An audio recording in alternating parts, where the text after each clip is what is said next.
Good morning and welcome to the KDKA-TV Sunday edition. I'm Stacy Smith. He was probably the best-known clergyman in the world, aside from the papal leadership of the Roman Catholic Church. The Reverend Billy Graham was an ordained Southern Baptist minister who was an American Christian evangelist and one of the most significant religious leaders of the 20th century. Reverend Graham died this past week at the age of 99 at his home in North Carolina. As Jim Axelrod of CBS reports, Graham's religious crusades on radio and television and at public arenas reached millions of people, and his sermons and counsel were followed by the presidents and the common man. We are united and are ready to march under the banner of Almighty God. For nearly 7 decades, Billy Graham traveled the world preaching the Christian gospel. Man cannot be saved by bread alone. America's pastor, as he was known, Graham ventured to 185 other countries as well, spreading the word to more than 200 million people at his crusades. That is the reason that men today are turning to God. And leveraging then-emerging technologies to reach hundreds of millions more by radio and TV. Faith in him. Born on November 7, 1918, on his family's farm in North Carolina, William Franklin Graham dedicated his life to Jesus Christ at the age of 16 and was ordained a Baptist minister in 1939. To every burden that you carry. With his movie star looks and fire and brimstone speaking style, he started preaching his own brand of populist evangelism in tent revivals. I do not believe that any man can solve the problems of life without Jesus Christ. Soon a sought-after counselor to every American president from Truman on, with them at their inaugurations. And now on this 20th day of January, 1993, presiding at their funerals. You know, few events touch the heart of every American as profoundly as the death of a president. A conservative Southerner, Graham walked a tight line during turbulent times in America, refusing to segregate his services in the Deep South on one hand. Christianity is not a white man's religion, and don't let anybody ever tell you that it's white or black. He never joined the civil rights marches on the other. He'd later say he regretted that. Asked about his life, Billy Graham once said, "Oh Lord, I'm a sinner. I still need your forgiveness." But death, he said, was not something he feared. No, I look forward to death with great anticipation. I'm looking forward to seeing God face to face. This morning on the KDKA-TV Sunday edition, we will look back on the life of Billy Graham and how he was able to spread his message about Christianity to millions of people around the world. We welcome 2 guests to this program today. Father Jerome Vereb is the former Secretariat of Christian Unity to Pope John Paul II at the Vatican in Rome, and he introduced Pope John Paul II to Billy Graham and visited with the evangelist at Reverend Graham's North Carolina home. The Reverend Dr. Tim Spring is pastor of the North Hills Community Baptist Church in the Ross Township, McCandless area of the North Hills. Reverend Dr. Spring was introduced to Billy Graham's sermons as a child.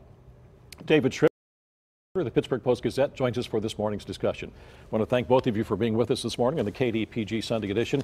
And perhaps this lead paragraph from the Post-Gazette's Peter Smith on the death of Dr. Graham sums it up. The Reverend Billy Graham, the North Carolina farm boy who became a chaplain to the nation, evangelist to the world, confidant of presidents and senior statesman of evangelical Protestant Christianity, died Wednesday morning. He was 99. From your perspective as a minister, what did he mean to you and to your faith? Well, I was introduced to him early in my life when my father bought me a transistor radio for my 10th birthday. And that meant I didn't have to go to sleep. When my father said I had to go to sleep, a little earphone in my ear, and I would listen to all the Major League Baseball games I could, but I stumbled one Sunday night on his Hour of Decision on WRAK in Williamsport, and there was something about his sermons, even as a 10-year-old, that drew me, and listening to him, I found myself going back Sunday after Sunday just to hear what he would have to say. Do you credit him for the reason that you're in the ministry? Well, he was a stepping stone. I didn't have one of those Damascus Road experiences, but there were a lot of important influences in my life that led to that moment, and he was certainly one. I used to watch his crusades also on TV. Yeah, you couldn't miss them. They were on constantly. It seems that way. Father Vereb, how did you meet Billy Graham? Well, he had applied for the possibility of having a conversation with Pope John Paul II. As it turned out, when Pope John Paul II was elected Pope, Billy Graham was in fact at that moment in the cathedral at Krakow. That would have been Pope John Paul's cathedral. And the news came while Billy Graham was preaching that Cardinal Wojtyła was elected and took the name John Paul II. He therefore wanted Billy Graham to come to see him in Rome, but Billy Graham also had some issues that he wanted to discuss with him because he was preaching at that time rather extensively in Eastern Europe. There were movement signs within the Soviet bloc nations, and the implications for religion in general and the fate of Christianity at that time was something the two of them wanted to discuss together. And we should note at this point, the United States did not have diplomatic relations with the Vatican, is that right? No. And so this was just a meeting that was set up, and Representative Dr. Graham, you ran into him, and you then facilitated having Dr. Graham meet the Pope. And as you mentioned, as a result of that meeting, Billy Graham brought back his impressions to the United States that diplomatic relations should begin. In fact, when Pope John Paul was receiving Billy Graham, the nuncio, the first nuncio to the United States, that is the first ambassador, was leaving the chamber of the Pope. The two of them met by chance in the corridor. Billy Graham facilitated those diplomatic relations. Did he also not hand the Pope some sort of document? Yes, he handed some letters from Christians who were being persecuted in Hungary, Bulgaria, and Romania. They were asking that their fate, their plight, be brought to the attention of the world. Billy Graham had a letter from them, and he thought it would be a good idea to put it in the hands of the Pope. That was the document. Wasn't he also kind of a go-between between the United States government and the papacy for a little while? Yes, once for a couple of occasions, yes. Okay. We talk about him being in Krakow. We talk about him meeting the Pope. He was worldwide. How did this happen? I mean, what was something about him that made him this unique person that could preach in the United States and around the world? Even with a language barrier. Yeah. Well, he would be the first to say that he didn't do it alone. He would say that all the time. Billy Graham was indeed a charismatic figure. To see him, to hear him, was to feel the magnet of God's grace, believe me. But at the same time, he did not operate by himself. He would say the Acts of the Apostles is the story of the building together of a company of evangelists who were going to go out and in the name of God bring the grace of conversion, salvation, and hope to the whole world. It was not just a single figure. He would point out only Jesus is the figure. The rest, it's the company of believers that carry the vessel of salvation. All right, so I know what you're saying, Father, that it's the message that he had. But Dr. Spring, you preach as well. What was it about his mannerisms? Was it his voice, his delivery? What was it that made him so appealing? Well, I would say he was simple. Not simplistic, but simple. It was easy for anybody to grasp. And I also think, Einstein purportedly said, if you can't explain it to a 6-year-old, you don't understand it.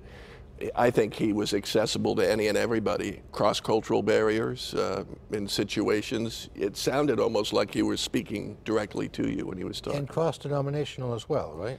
Yes. It's amazing to me as I sit next to Father here to think that in the 1940s and 50s, we still have that generational divide among our elderly population in Pittsburgh and the understanding of the relationship between Protestants and Catholics in many ways. So to think that back at that time, he was trailblazing. So Father, in your lifetime, given this divide, how did Catholics view Reverend Graham when he started and now? Well, at first, I think they would have viewed him with suspicion. But as time went on, and the consistency of his mission was clear, Catholics became more attracted and became more comfortable with his enunciation of the gospel to them. It's important to realize that he came to the fore in the later war years, the beginning of the post-war period. And the beginning of the television era. Yes, exactly. It coincided. And behind him were people like Henry Luce and Bernard Baruch.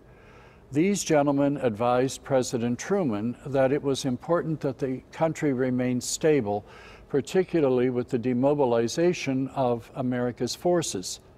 They felt that the country needed an evangelist who would use the television, but more particularly at that time, the radio, to be able to bring the message of the gospel and a message of salvation, as well as the American values that came out of the Great Enlightenment, the Great Awakening period, So at the beginning of the country. Involved, you had kind of had the religious trifecta there. Yes. And so he spoke to all faiths.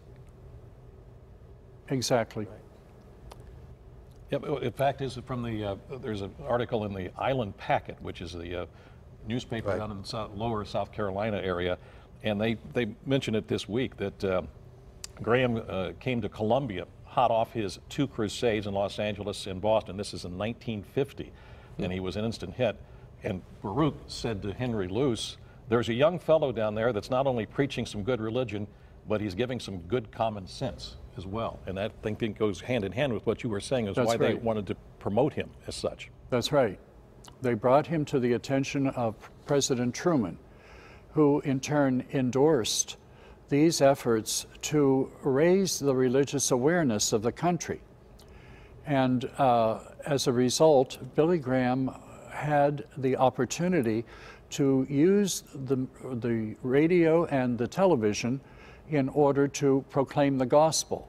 It was just at this time, I was just a kid, but I remember seeing Billy Graham on television so frequently, and over the years wondered how it happened. He told me himself that this was the result of Henry Luce and Bernard Baruch, as well as the fact that they kept the presidents aware of the fact that America needed a spiritual dimension if it were going to continue in those post-war years. Right. And Henry Luce was the son of missionaries.